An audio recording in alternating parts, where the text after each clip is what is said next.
Not the Lakers, though. As we just spoke about, but not the Lakers. But one team in LA did make a move.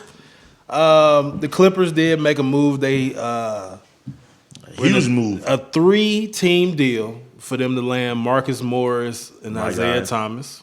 Well, I tell you, ain't never gonna play for them. So, well, hey. Which I was kind of when I heard they're gonna release him, I was like, you kind of need another backup point guard. I mean, you could use them. You can use them there, but then where's he really gonna get his minutes at? To be honest, because then Pat Bev, you still got Shamit. Yeah. At this point, IT gonna be after the injury. He's really gonna be 1 year player now. That's what it look like because team gonna look at him as damn as good. That's even though he was playing well this year for Washington. That record doesn't show it, but he was. He was hooping a little bit. He was hooping a little bit. You know what I'm saying? Hey, man, they should have gave my dog Brad some All-Star votes, too, as well. Trey can make the All-Star team being 10 and forever. Bradley's at least got 14 wins. He could have made the All-Star team, Listen, too. I ain't even going to get into that. But we don't need to because L's been on the bandwagon. Right, so I ain't going to get into that. But in the rest of that trade, Jerome Robinson's going to go to the Wizards. The Knicks will receive Mo Harkless and 2020 first-round pick. I wonder where that first-round pick comes from. Does it come from the Clippers or it come from Washington? Either way, you getting a good pick. Well, if it's coming from the Clippers, that's true. Yeah, that's true. If it's coming from Washington, definitely be a good pick. That's true. It probably came from Washington because I don't know if the Clippers even have any more first-round picks. Not to 2024. Not to 2040. They probably got no first-round picks. What do you think this is going to do for the Clippers, landing Marcus Morris? Put him right in the starting lineup. Now you have a starting lineup of Pat, Paul, Kawhi, Marcus, and Zubac. And then you get in the game with that's good. That's a great. I just thought about now how you gonna end the game because that's a great. You can't end the game with him at your 5. Trez. True. Yeah. Trez at your 5. Marcus or Kawhi if you going small, yeah. Because Pat, depending on the score of the game. I'm about to say because Lou's gonna be there. Lou's definitely closing the game. That's Lou is that closer. For the most part, he is. Yes. Well, Paul's close some games. Kawhi's close some games. But Lou's definitely playoff P gonna come around and we're gonna have hope and wish and pray that. First of all, I'm glad he took that name away after that first year. He said that, so he's going to be Paul or PG. Okay, so thirsty. But my man Ace done cracked a cold one. But yes. So I mean, Marcus Morris, you say you put him in the starting line. I mean, sure, why not? I mean, they got another. Look, he's a dog. They got another one to add to the kennel. Listen, I don't know what the Knicks thought they were gonna get. I mean, once they tried to fleece the Lakers. They tried to get Kuz, Danny Green, and future first round picks. I said, and the Lakers ain't got no first round picks. I said, first off, hold on, wait a minute. If I'm the Lakers, why would I give you more than Kuz to get the same player back, but just a few years older? Well, at least Marcus play defense. Yeah, Kuz play offense. So I mean, so Marcus I'll take either or. You could really even swap that, to be honest. And if you the Knicks, you should want to get younger. But hey, Knicks gonna Knick. And as we see what they're doing, now, trying to get they try to go the agent route with the president. Yeah, I don't know what they're gonna. Knicks gonna Knick, but sell the team, James Dolan. Sell the team. There ain't no point in that. Another trade we got that came through: Warriors and Wolves. Warriors and the Timberwolves made a trade. The Golden State Warriors traded D'Angelo Russell, D-Lo, and Amari Spellman and Jacob Evans. Amari have been on 3 teams in 3 years. To get Andrew Wiggins, a top 3 protected first round pick, and a 2021 second round pick. And they should have got the first round pick for next year. No, they should have got a first round. They should have got a first round pick out of that. But I think personally that would be a great look for Wiggins because you get out of that stank situation up there in Minnesota because, good Lord, they filthy. I mean, hey, they slowly getting people up out of there. Cat, you next probably. No, Cat staying because you didn't see it in the game last night. This fool was loafing plays on offense. And that's very, I've seen low plays on defense.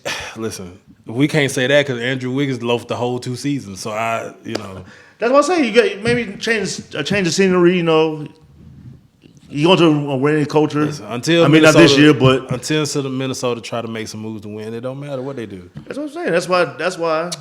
You got D'Angelo Russell going up there with Cat. He'd been on 4 teams in 5 years. Who do you think won that trade though?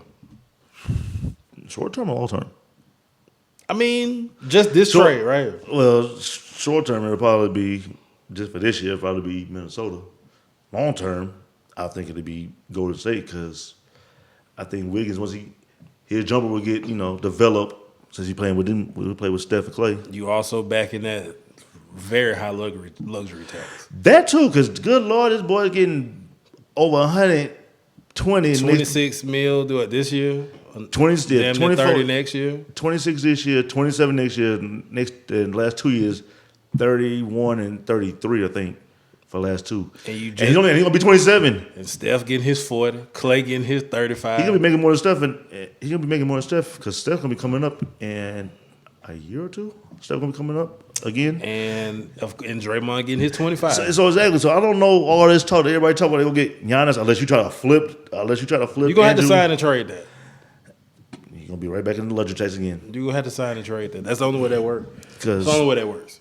I think it'll be an even trade for both teams because we all knew D'Lo was getting flipped once it happened. I don't care what they were talking about. We knew he was getting flipped. One of the more, I guess you could say, meaningless trades in my eyes, the Pistons traded Andre Drummond to the Cavs for Brandon Knight, John Henson, and a second-round draft. Like, explain it to me, please. Because I'm like, Andre Drummond's opting out after this year, so I can see him going to a contender. I thought Houston should have traded. Well, I don't know what they would have traded, but the Cavs have the second worst record in the NBA, so they're not going to the playoffs. And now you got a team full of bigs. You got Tristan Thompson, Andre Drummond, Kevin Love, Larry Nance. They should win. They should get all the boards for the season. They should get for the rest of the season. They should get all the boards. I'm just trying. Colin's been playing well this year. Shout out my boy Kelvin. Colin been playing well this year. I just don't understand it because you gave away. I get it. You give away Brandon Knight and John Henson in a second round pick. In 2023? Who cares? But Brandon Knight has been such a disappointment. Brandon Knight ain't been the same since DeAndre Jordan baptized him. Man. Yeah, he was the most violated player when Kyrie dropped him in the All-Star game. Yeah, he had a rough decade. So, but I don't get this move for Cleveland. I get it for the Pistons. You get some sort of asset for him, but you get off his books. Yeah, you get. At least you get something for him because if he walks, you get nothing. Then you save yourself about 34 million in cap space. Nobody's really going to Detroit. So if you DeAndre, you go from Detroit to Cleveland. You can get some. One losing situation to another losing situation. You go from cold and violence to a more cold and violence. I don't understand it, but hey, man. Shout out to Rapid Beats. Hey, Rapid B. Miami pulled off a trade. The Godfather himself. Listen, look. The mobster himself, Pat Riley, pulled off a trade to get Andre Iguodala. But I wouldn't say a heist now. Hey, man. I wouldn't say a heist only because you got rid of Deanna Waiters.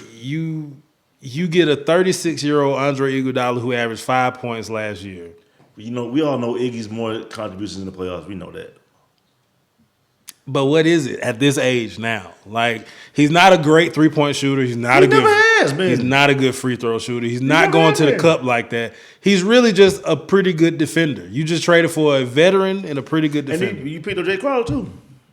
A veteran and a pretty good defender who just got violated up in New York too. Oh, got pushed by my dog Alfred. For them, it was a good pickup because they needed another defender because you don't want to have Jimmy try to spend all his energy. Well, here's my problem with that. It's like, what's the difference between Jay Crowder and Justice Winslow?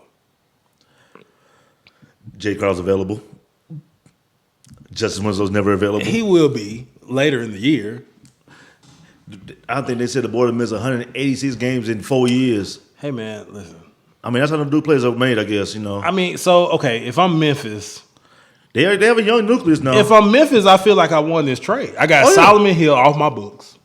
I got Andre Iguodala off my book. And then that he signed an extension for 2 years, $30 million. Well, it's really the second year's team option, so it's really a year contract. See, at that time he'd be 8 going on 39. Mm-hmm.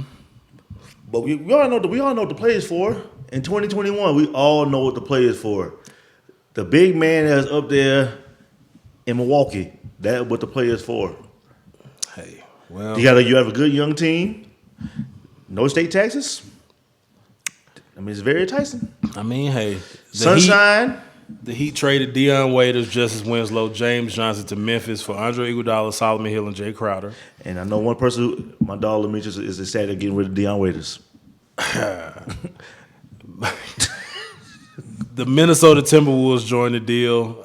They actually got James Johnson from the Grizzlies for Gorgie Jang.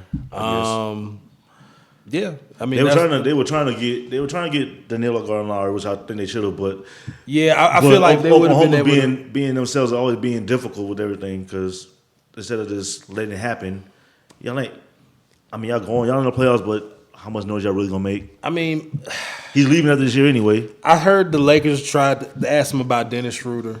I know the Heat wanted to get Gallinari. Oklahoma's the hardest team to pull out trades with. Which is crazy because you got assets. You have all the draft picks from now until Kingdom Come. Just let them go. That's your man's, B. But the first trade that I heard about was this 4-team trade. The hometown Atlanta Hawks.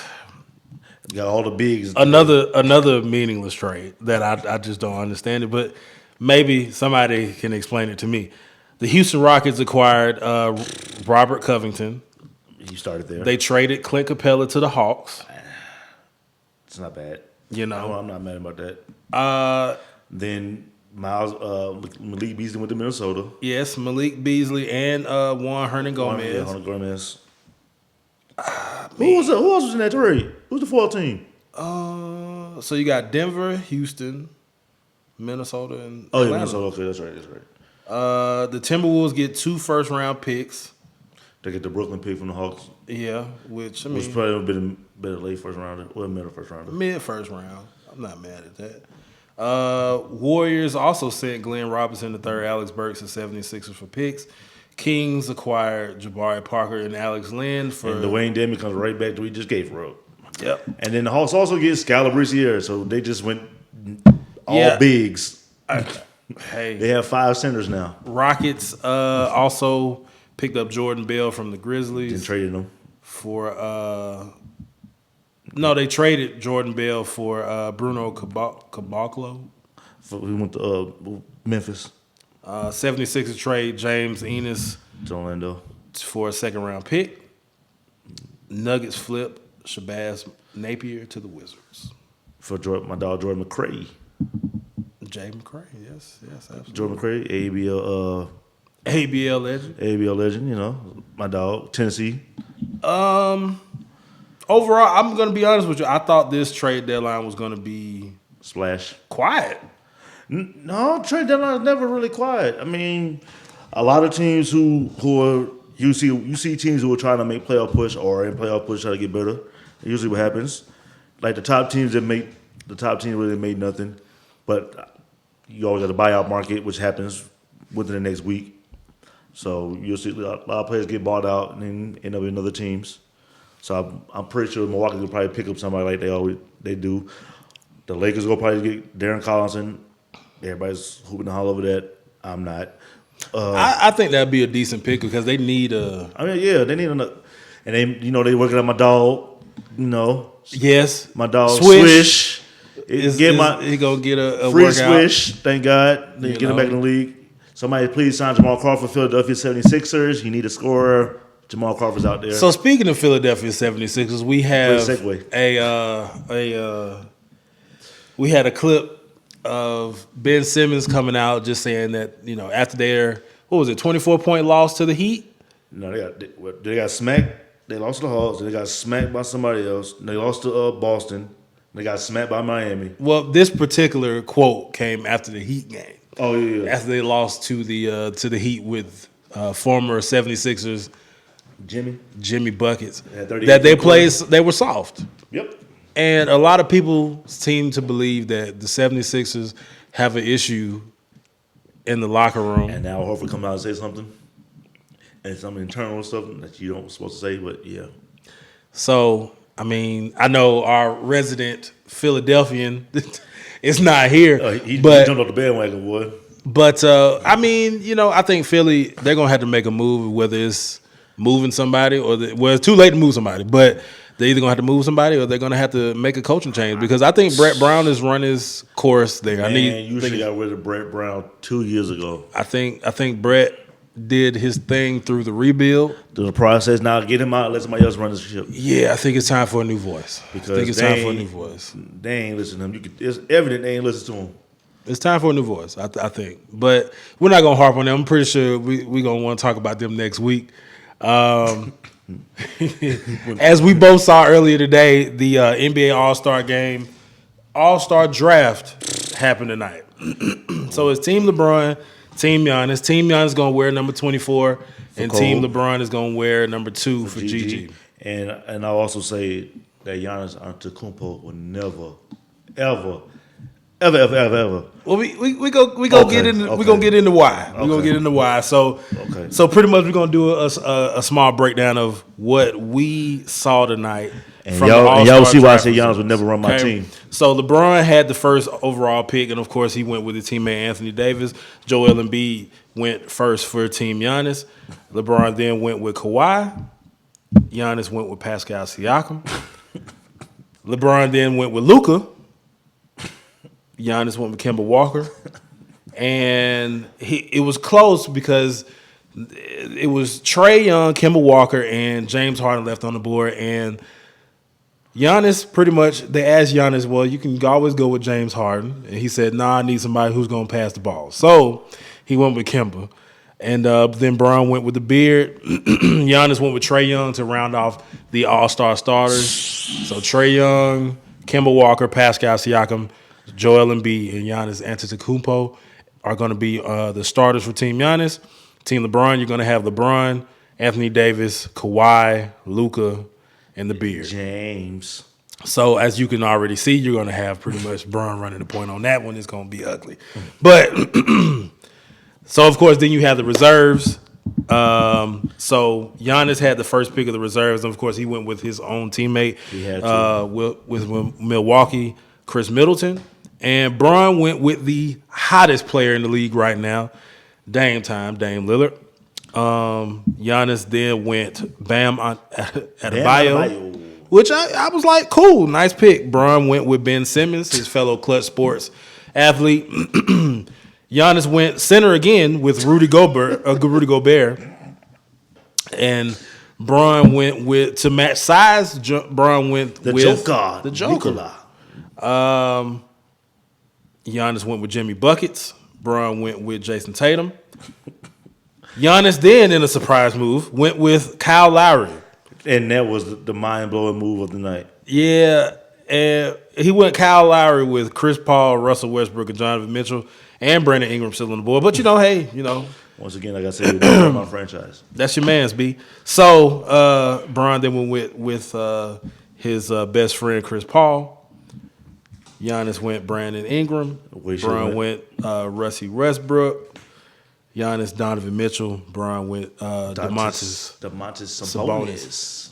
So I think it's clear to say, and I think me, you, and H are all in agreement here that Team LeBron looks a little bit better than Team Giannis. And what we did say is Giannis said there ain't nothing going in the paint. We did say that because that's all you got a team for. Nothing ever goes in the paint in the playoff. I mean, in the All-Star game. It's all threes and dunks. Threes and dunks. Because, good Lord, this boy got a team full of everybody 6'10" and above. So listen, because Team Giannis got a whole bunch of people who spend a lot of time, except for Trae, really spend a lot of time getting no buckets. Consistently. B.I. gets buckets. B.I. gets buckets. Donovan Mitchell, Jimmy buckets. Donovan, Jimmy, Trae. Kim. Yeah. Joel got one hand. Right now he do, yeah. Pascal's having a pretty good year. Ben got one hand too. Well, hey, whatever. So, this will be very interesting. Very, very interesting. And All-Star game is next weekend too. All-Star game is next weekend. Along with the actual All-Star game going on Sunday, you have the 3-point contest, the slam dunk contest, the skills challenge.